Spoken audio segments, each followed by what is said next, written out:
This man right here. Give him a round of applause. This man is a man that wears many hats. He's our sound guy. He's our drummer. He's our setup dude. He's basically, he'll do anything that you ask him to do. His service heart is incredible. He helps out a pathway. I mean, like, I love this dude. Not only is he a great servant, and I love the servant's heart, which is partially why I wanted you to speak to just even, what we do here when we ask people to speak, to come out of the room, there's usually something in the heart that we want to be a part of each and every one of you. And that's a lot of why Cloud was up here. He's a great friend. I love how he just honors God with everything that he does, especially even with, I get to talk about it with him a lot more than some of you do, but even with his relationship with Kristen and what he wants to do with his life, and he wants to pursue ministry and just honor God and everything he does. It's incredible. I love this dude. He's a great friend of mine, and I'm so excited for you to preach tonight. So let me pray over you real quick, and then you'll do your thing. But I just thank you for tonight, Lord. I thank you for Tyler. I pray that you will speak through him, Father. I thank you that he has the time, Lord, that's meant for now, Father, that it comes from you. So Holy Spirit, Lord, just give him direction tonight, Father. Let his words not be his own. Let them come from you, Lord. And Lord, I thank you that as he speaks, that your love will just sweep this place, that you will speak to everyone's heart tonight, Lord. And just, I thank you so much for him. Amen.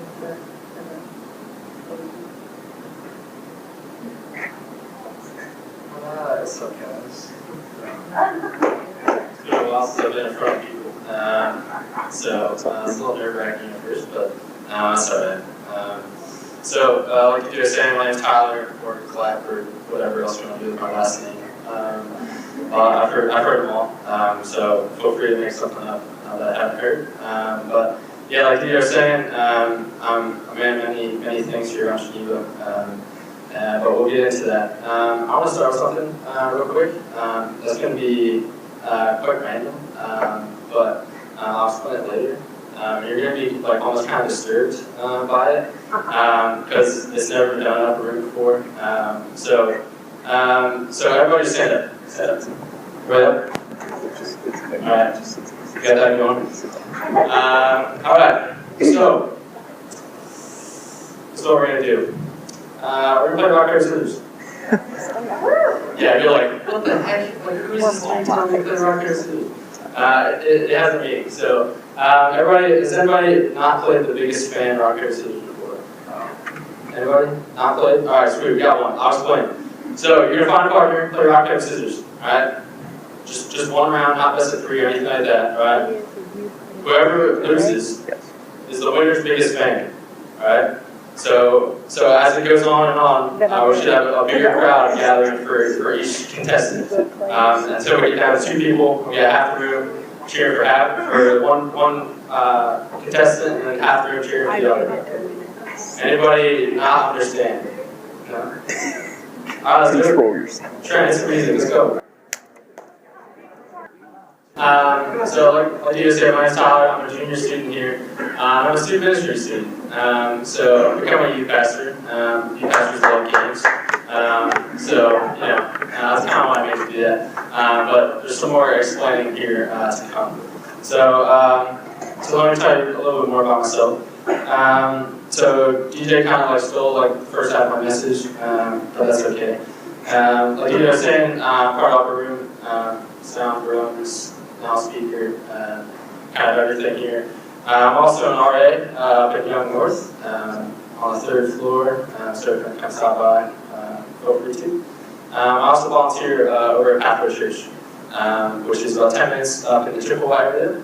I help out with the youth group. I do junior high Sunday mornings and then senior high Sunday evenings. It's always a blast hanging out with those kids.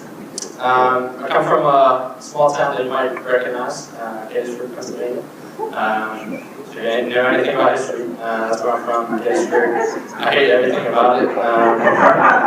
I lived there 18 years of my life. I'm tired of looking at people walk around in Civil War uniforms. But hey, that's where I was born and raised. I can't deny it. So, I'm the oldest in my family. I have a younger brother and a younger sister. And my mom and dad back in Gettysburg. I'm the first one in my family to go to college, so it's kind of a accomplishment there for me. DJ also mentioned I'm dating the wonderful Kristen Norris.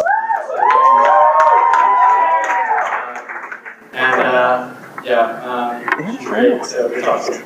All right, let's get diving in here.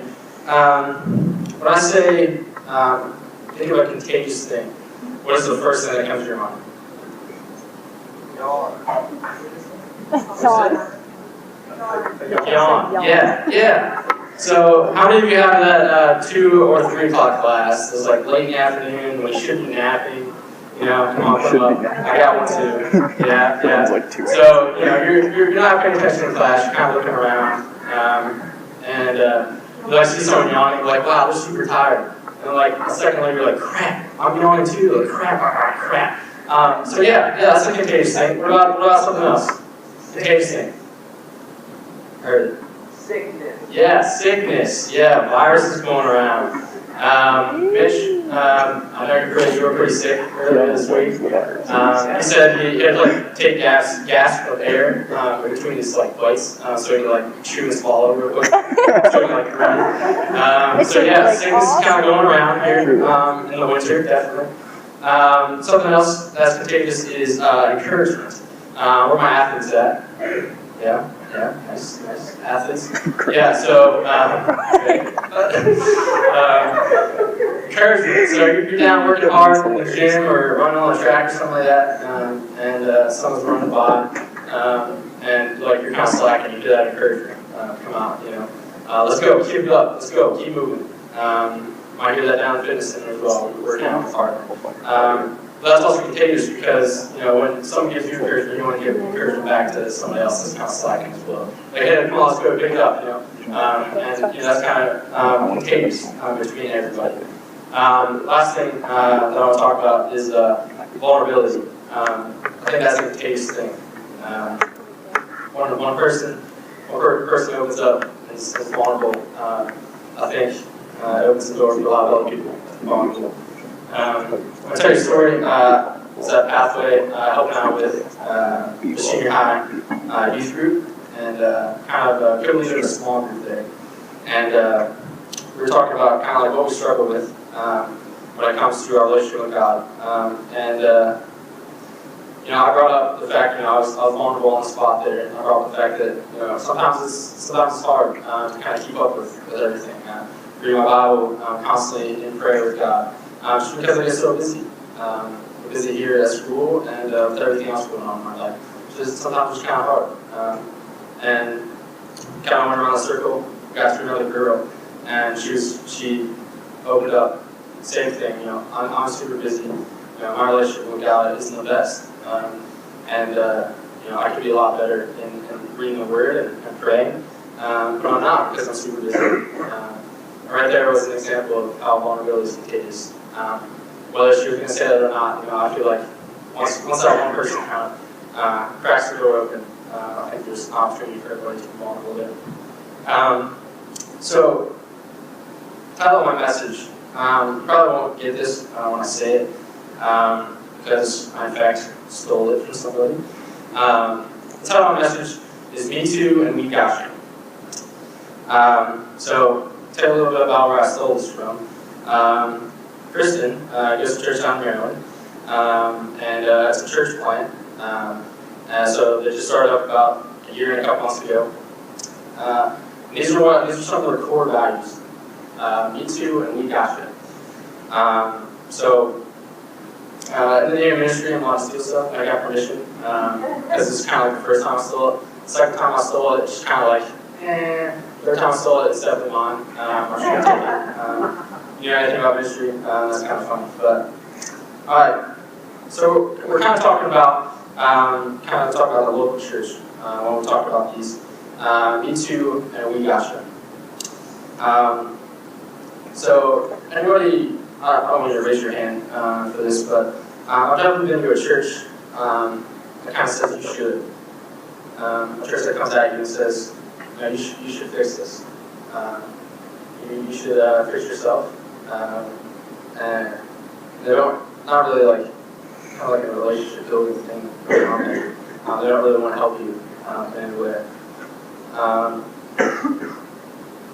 Yeah, they say you're allowed to come with your struggles, but kind of like keep to yourself, and kind of keep to yourself, kind of be away. Kind of portrays a kind of like a we are perfect kind of thing here. We don't really want our struggles to get in the way. So I was applying for a mission trip in 9th grade, and kind of did like an interview thing. And they said, what is something that you struggle with? And I was like, all right, well, I don't think there's something here. I struggle with just like keeping up in the Word, in my Bible, and praying and stuff. They're like, okay. It's like, yeah, you should kind of like go fix that, so that you can be better on this mission trip. And that was it. They just kind of left me with that. I had to put on a mission trip. And the first year was kind of bad for me, because I wasn't really in the Word, I wasn't really praying. Kind of had to figure out along the way by myself to understand that I needed to be in the Word and be praying, to have the fruit come from me and impact the kids that I was talking to. I kind of had to figure that out myself. So like my problem was kind of accepted, it's a typical problem that some Christians will struggle with. But there's some other problems that come up in the church that aren't accepted like that. And I'm sure you can think of many, but it's just kind of like a you should mindset. It's just kind of like you should go fix this and come back. So the Me Too mentality, in a good way, talks about kind of like opening up and being vulnerable. You ever had that like burning question in class? You're just like, I don't want to ask it because like I might sound like dumb if I ask it, so I'm just not gonna ask it. Then there's that one person that like raised their hand and asked the question you were thinking. You're like, whoa, like that's exactly what I was thinking. So I saw her walk in. Abby Stevens is in the house, and she had a philosophy class with Dr. Meek here last semester. And I was just kind of like I don't know what's going on in this class. Just kind of trying to power through this class, like maybe pull out a key or something. And she would always be the one to raise her hand and ask those questions that I was always kind of like wondering about. And it was really cool because like it opened up the space for us in the class to like ask those questions. And kind of like sure it might make it sound like dumb if you ask the questions, but like somebody else wants to know that as well besides you. And it kind of created this environment that was just like, we want to know what's going on in this class, so we're going to ask questions about it. Kind of like what the Me Too mentality is. It opens up a place of vulnerability and provides a space to display kind of like this, display like brokenness. I don't want to use that word, brokenness. And it provides support. Like, if I came to my youth pastor and said, hey, I struggle with this, and he would have said, hey, me too. Like, let's work on this together, and kind of succeed here instead of like you fail. That would have been like a good thing for the Me Too mentality. Moving on, we gotcha.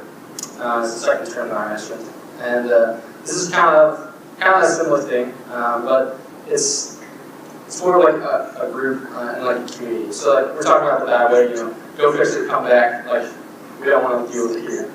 Kind of like good is a community. It provides like this bigger space. There's more people than just you and me. There's other people that struggle with the same thing. And it provides like that bigger support. It helps you go through sharing in the struggles. So you have your Bibles. Try to go to Mark 14. I want to show you how Jesus kind of struggles and kind of portrays that he needs a community as well to struggle here. So in Mark 14, this is where he's praying in the garden, and he brought his best friends up, a group of people coming up with him to pray with him and just kind of like be a support with him. So Mark 14:34. We're reading from the NLT, so you know, so you're not confused there. Verse 34 says, He told them, My soul is crushed with grief to the point of death. Stay here and keep watching. And you're probably like, I've never said that before. I can't relate to Jesus there. Well, I would disagree with that. Sure, we've all had those days where you just kind of want to go, kind of like bury yourself under the covers, or go like crawl in a corner and put headphones in. You kind of want the world to go away. Kind of like in this depressed state. Your soul is crushed. You feel crushed. Here we see Jesus being crushed. He's crushed with grief. He kind of opens up here, vulnerability. He doesn't kind of like hold it in. He talks to his friends and he says, "Hey, I'm crushed right now. Hey, I need your support right now." So we see brokenness and a struggle. And he has this community. He has this community horizontally with his friends, his three best friends. He says, "Hey, I'm crushed." But he goes on away from his friends and he prays vertically to his Father. He prays vertically and he cries out to God. So I want to take a little sidetrack here, kind of deals with it, but comes back eventually. I'll talk about prayer. How do we pray? How do we pray vertically to God? I think sometimes we are crushed, just like Jesus was. How do we pray? I think we should be real. We should be real, be vulnerable with God. That's where Jesus was. Jesus was crushed. He cried out to God. We're not informing God what's going on in our life. He already knows what's going on. I think it's okay to get angry at God. I think it's okay to be upset. I think it's, I've heard stories of pastors tell me that they curse in prayer. Not to offend anybody, but they curse in prayer. They're angry at God. They're upset, crying out to God. I think that's what He wants. He just wants us to be real and be vulnerable with Him. Because He is a big God. He can take it. He can take it. He wants to grant you peace and love through your anger, through your sadness and being upset. He wants to be there for you. He wants us to be vulnerable with Him. So kind of like slide back in here. I think a good place to be vulnerable is in a community or in a small group. I think that's a place that we can kind of open up once that one person kind of cracks the door open. I think that's a good place for that. If you start with the Bibles, turn to John 13 for me. This is kind of like the cornerstone of what I'm talking about here today.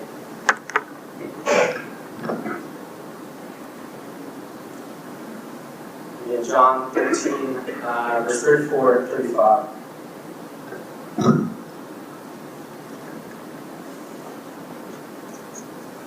Alright, verse 34. So, some context. Jesus is predicting Peter's denial. So, he's predicting that Peter will deny him 3 times before the rooster crows. So, verse 34 comes at the end of here. It says, "So now I'm giving you a new commandment.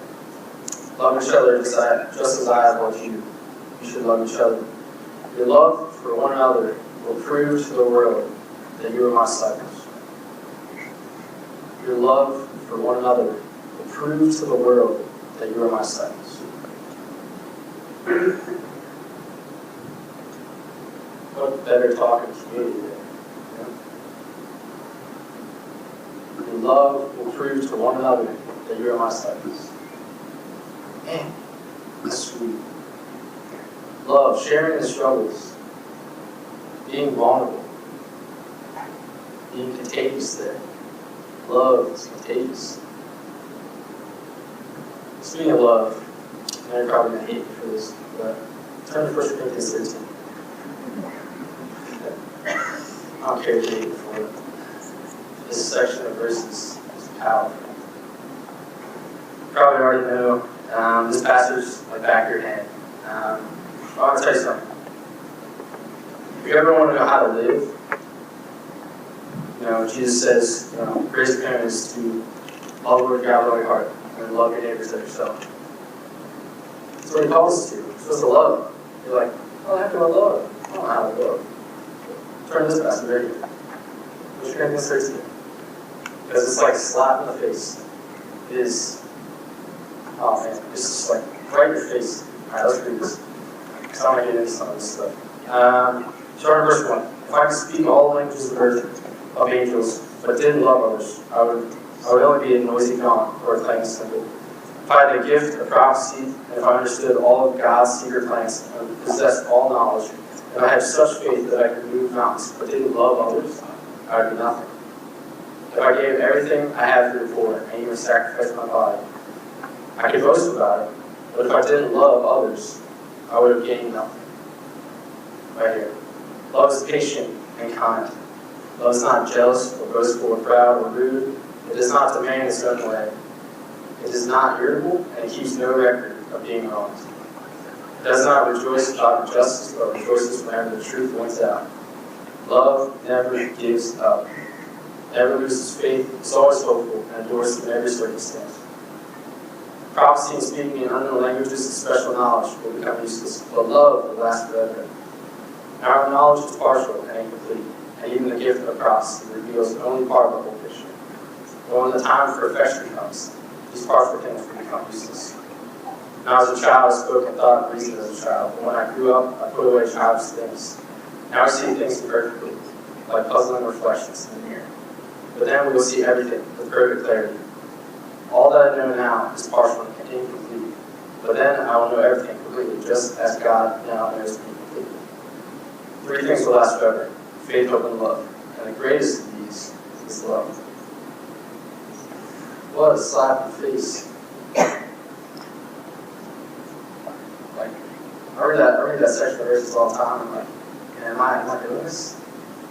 Am I being proud? Am I being rude? Am I keeping record of wrongs? Like this is kind of what I based my life around back here. Let's lay down in detail for us here. Without love, there's nothing. All the works that we do, all the stuff you think you're doing well, you think you're going for the kingdom, there's no love there, there's nothing there. It's nothing. All your works are gone. Verse 8 and verse 12 kind of point us at eternity here. Prophecy and speaking in unknown languages, special knowledge will become useless, but love will last forever. Forever. Eternally. Forever. Verse 12 says, now we see things perfectly like puzzling reflections in the mirror, but then we will see everything with perfect clarity. All that I know now is partial and complete, but then I will know everything completely, just as God knows me completely.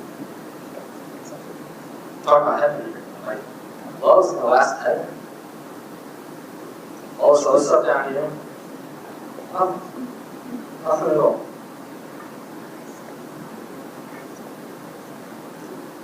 Our actions, I believe that our actions are good. I believe that we serve, it's a good thing. But, those actions should be kind of like an overflow of love. Overflow of love. To serve the kingdom. I'm going to say this word kind of cautiously. I'm going to say revival. Because I think love is kind of like the ultimate revival there. We might have actions that we might be good at, and we might speak crossly over people, but there's no love there. Like, nothing's happening.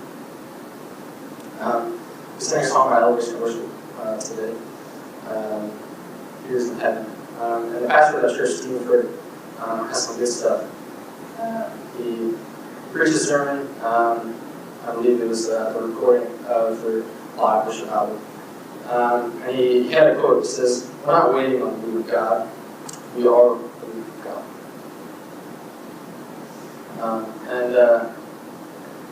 I kind of want to take you down this path a little bit. Flip over to Matthew 17, if you would.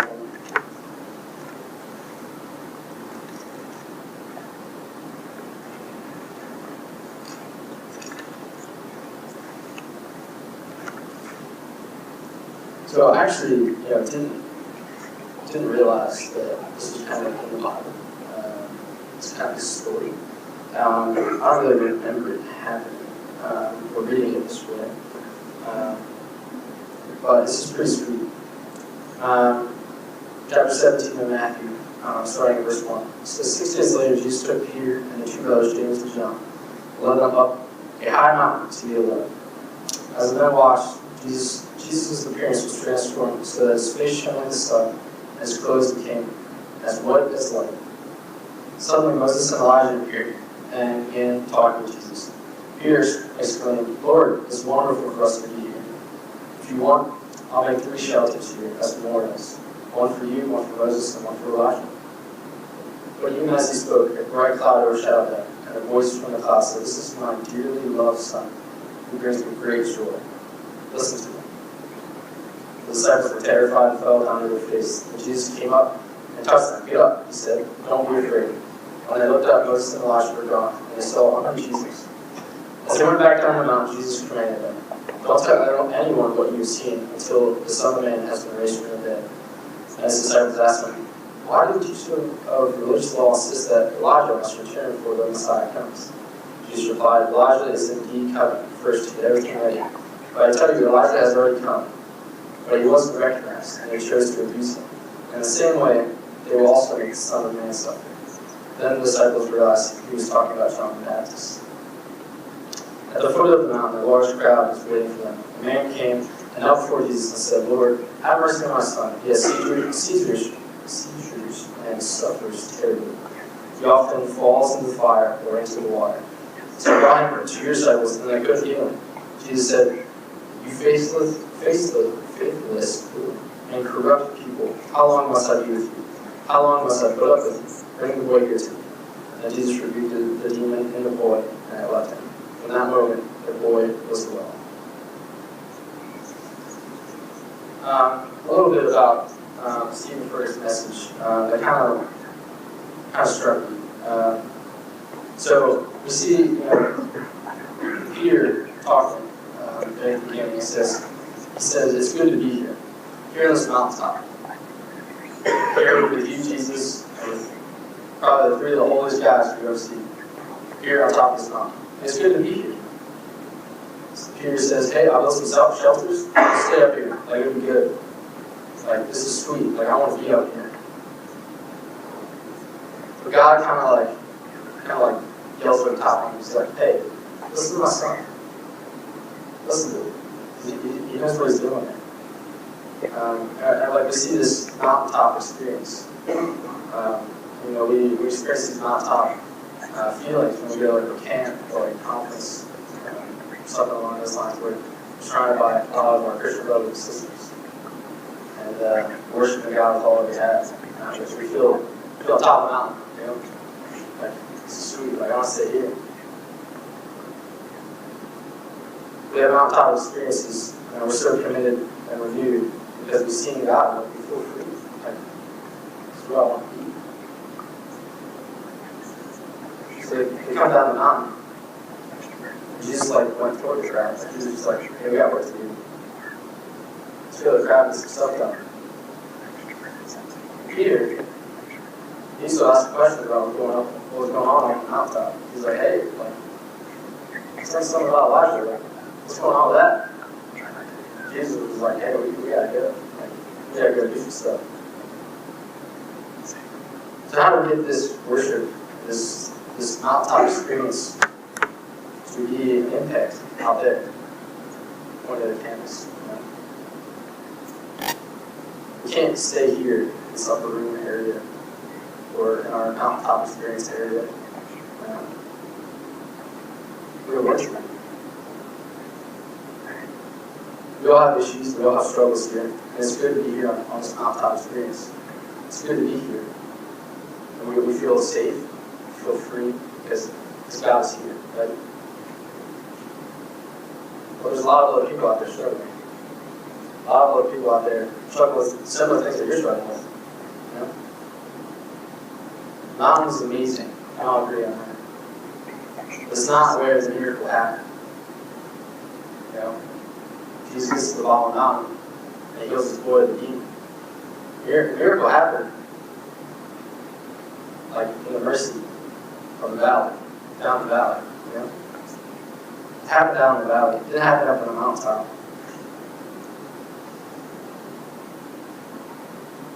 So the movement, or the miracle happened when we figure out what's in here, when we take it to out there, when we move this mountaintop experience.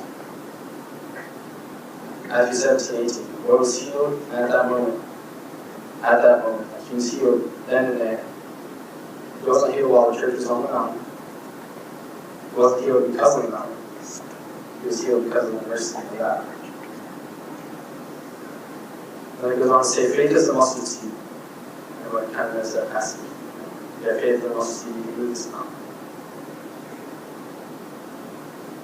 You can move this mountaintop experience from here to out there. You know, Jesus kind of did that when he came down the mountain. You know, brought the healing power down to the valley and healed that boy. But it's not going to move.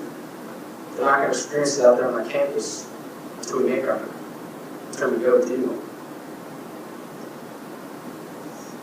We need to be Jesus to those around us. We need to imitate Jesus when you love like Jesus. We need to go do. We have work to do. We need to go and probably like, hey, what does that look like? John 13:34-35. Like I said, I want to send them a message here. They will know that we are disciples by our love. Yeah. I'll tell you a story. Kind of hit this home a little bit. So I have this crazy aunt. Crazy, I mean, she calls my mom drunk all the time, cursing her out, you know, that kind of crazy. Not a Christian. Mom comes from a harsh family, so there's a lot of hurts in that family. But when I was younger, I don't know why, I was babysat by her. Don't ask me why, I was not even in kindergarten yet, so I had no say in the matter. But two of the most traumatic injuries ever happened to me at her house. So that kind of says a little bit about what went on there. So I dislocated my elbow. It was just kind of rough. It took me 3 tries to get back in, by the way. Oh my god. Yeah. And then I cracked my head open. So what was going on? I had a buddy there. We were just having some fun down in the basement, right? And there was a couch there. It's like one of those old couches that kind of had like a spring loaded like underneath the cushions. So we're like, hey, we're gonna take the cushions off. We're gonna jump off of the couch, hit the cushions, and kind of like fly forward. You know? I mean, we're like 4 or something like that. I'm not really know why it was a good idea, but so I did this. I ended up hitting the corner of the TV stand, right back here on my head. Blood probably everywhere. I don't really remember. My mom tells us stories about how she'll show up, like I'm like eating cheeseburgers or something like that. She's like, we gotta get this kid to the hospital, like let's go. I don't know exactly what happened, but I assume, I went to the hospital and I got some stitches in. They're like, hey, like we'll take care of you. 13 stitches, got a nice scar back there, pretty big gash. Yeah, so we're like, hey, why are you telling me this story? I was like, hey, I got an idea. So imagine I had my head cut open. I went to the hospital, and they're like, thanks for being here. Thanks for being here through blood and your injury. Glad you're here. That's it. Like, hey, you got blood gushing on my head, like, you're gonna fix this? Like, what? Like, what are you doing? Thanks for being here. Thanks for being here. You're good. Yeah, have a seat. What? What's going on? How about this? Different scenario. Walking in the hospital, blood goes down. Yep. And they come up and said, hey, you should get this checked out.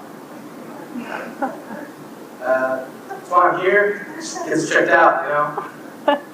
Hey, you should get this checked out. Like, hey, we don't want to do blood today. Like, that's not our thing today. We're just dealing with broken bones and like muscle injuries. But I'm going to deal with blood. I mean, the hospital down the street, yeah, definitely. You should go down there and get that checked out. But definitely, yeah, definitely get that checked out. So, I just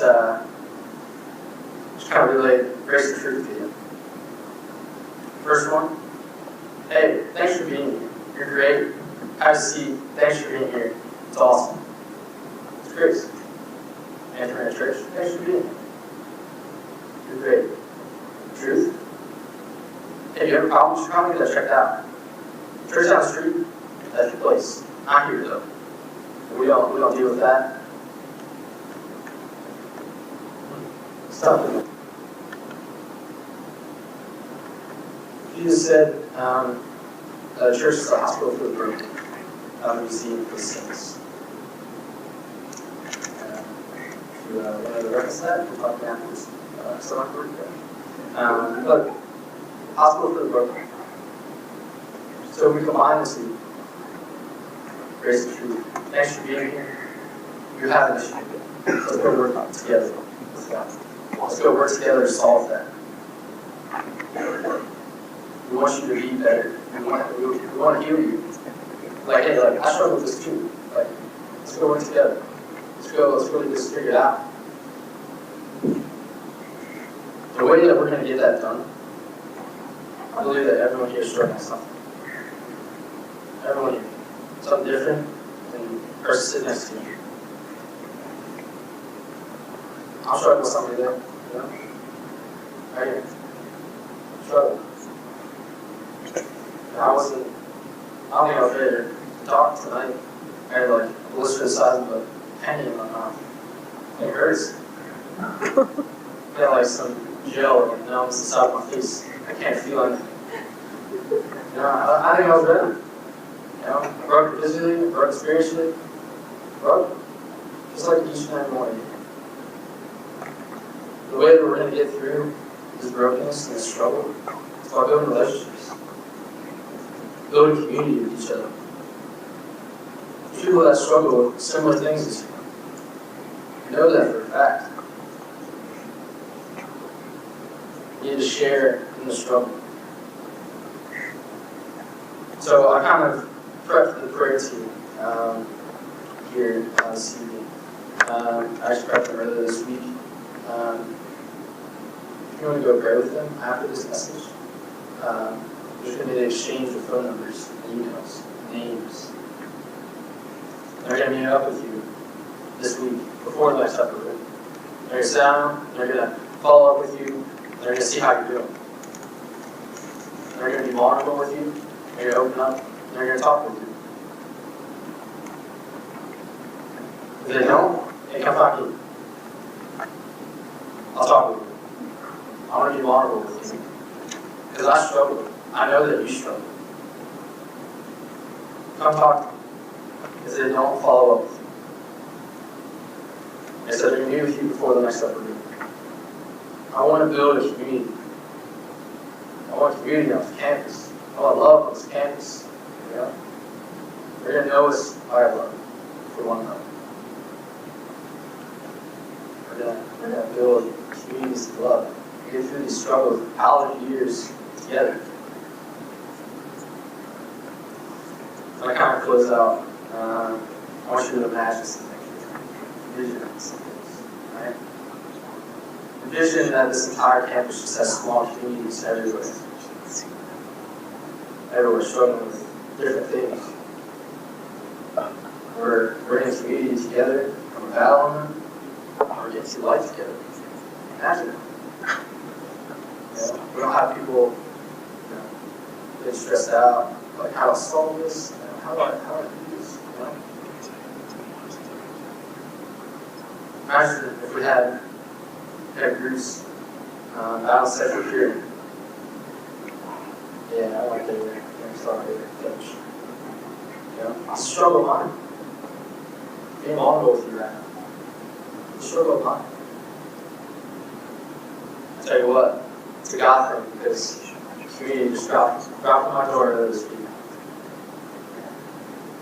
It's called Open Doors. Jake Ross, yeah, very hands there. Jake Ross brought up a community for guys that struggle with pornography. It's a big battle, and a battle that can't be won by yourself. This community is fruitful already. We had one meeting. One. Meeting Wednesdays at 10.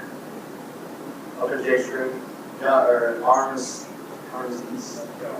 Young East. All over the 3rd floor. Doors open. Group of guys meeting there. Oh, you think I had like 7, 10 maybe? Something like that. We had 10 guys there. Like, we want to battle this together. Like, we can't do this. You can't do this on our own. You can't do that battle on your own. You need community to battle that. Value struggles. Staying on sexual purity. You know, it's a hard thing when you're dating somebody too. You know, that's a hard thing.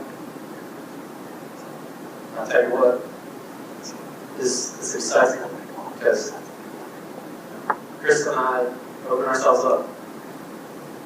But we want couples to hang out with, to help us do life, you know? Because we don't know what the heck we're doing.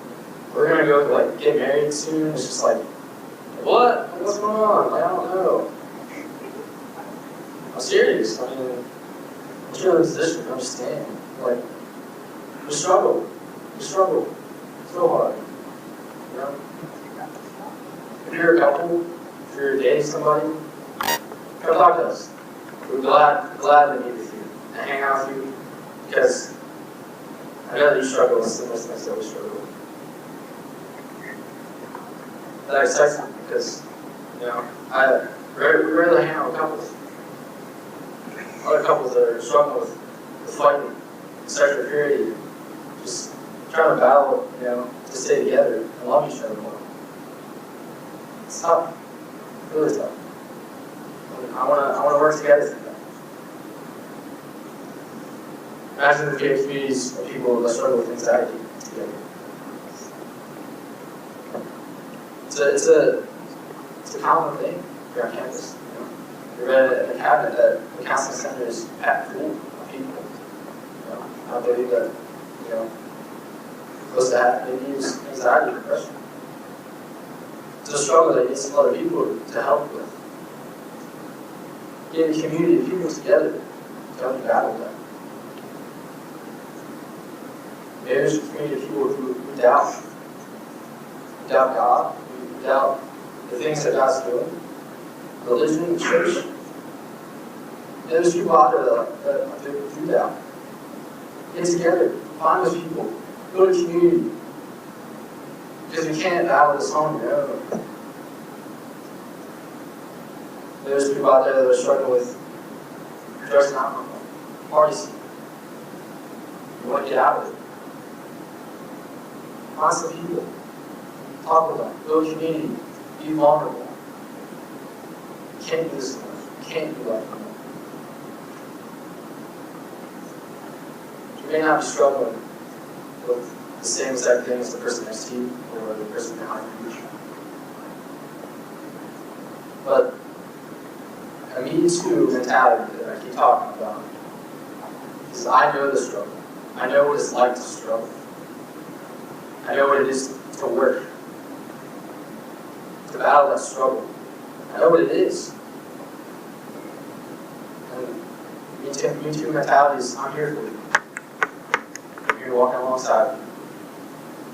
I'll let this out here. It's done in a humble manner. It's not, oh, you struggle with this too? Let me tell you my story. Let me get up on your face and let me tell you my story. No, it's not that. It's, hey, I struggle with you, I understand you. Let's go work together and figure this out. It takes one person. Now, one person Just like I talked about in my philosophy class. I want a person to open up, be vulnerable. Find that someone they look up to, a couple that you look up to, and share this struggle. Schedule time this week. I want you to schedule time this week, please. I'm open to you if you want to come talk to me about anything. I want you to connect with the people here on campus, whether they're here in this room right now or whether they're outside. I'm everywhere on campus. I know a lot of people. So I want you to connect with people. I don't want you to struggle in life alone. Chris and I are open as well. There's a couple something. Come talk to us. We want to help. We want to figure this out together in a community. You might be sitting here saying like, hey, I don't need this. I already have a community here. Hey, that's great. It's awesome. Keep building. There's some people out there that are looking for a community and want to be a part of it. Go find them. Keep building. If you guys are in the community already, find 2 more. Find 3 more. Find 5 more. 10 more. Build communities around campus. This is how we're going to see revival here. We're going to know our love for each other. That we're going to see this. This is how the mountaintop experience is going to move from here, from this room, out there, on campus. This is how it's going to be done. Communities. Communities of grace. Communities of truth. Portraying the love that we talked about in 1 Corinthians 16. Unconditional love. The love that Jesus portrays. This is how it's going to be done.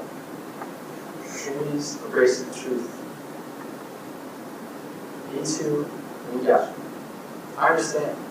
I understand what it's like to struggle. I do it every day. We all do it every day. So why not get together and do it together?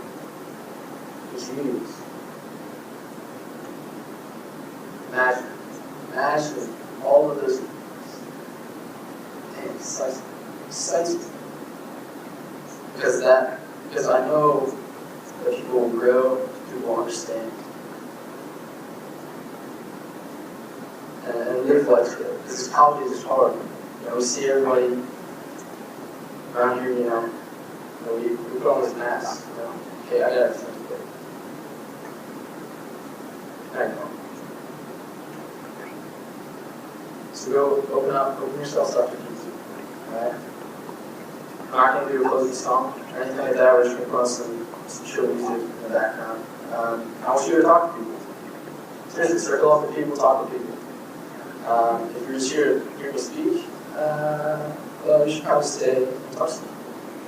Because you're not really building a community, you're not really listening. Build community with people. Like, I want community. Come talk to me. Prayer team's me in the back. Come talk to the prayer team. They're going to meet with you this week. Alright? Go talk to people. Find people around here, around campus, your roommates, anybody. Talk to people, be vulnerable. So that's how you're going to get through this hard life together. Man, I have this. You did. Okay.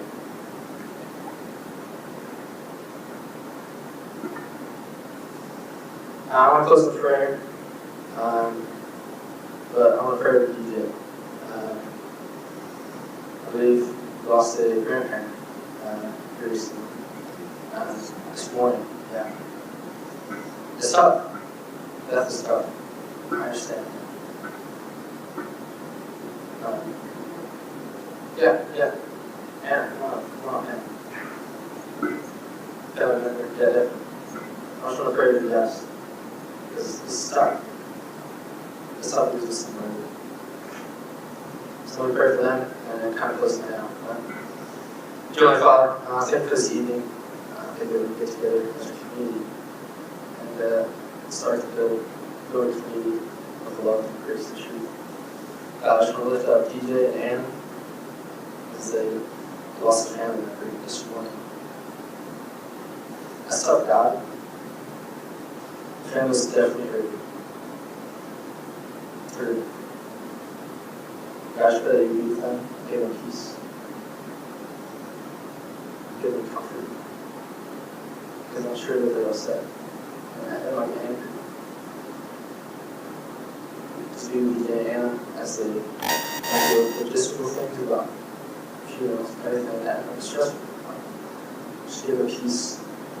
God, continue to grant them peace. God, I just want to ask that you bless the communities that might be built here tonight or tomorrow. This is how we're going to see love on this campus, revival on this campus, and stuff moving on this campus, by communities trying to get through this hard life together. I just pray that people will take this to heart and be vulnerable with one another, because we all struggle. We all struggle with something. God, bless the time after I'm finished speaking. You are great, and we love you. We love you, Lord. And we pray. Amen. Lots of please. Thank you.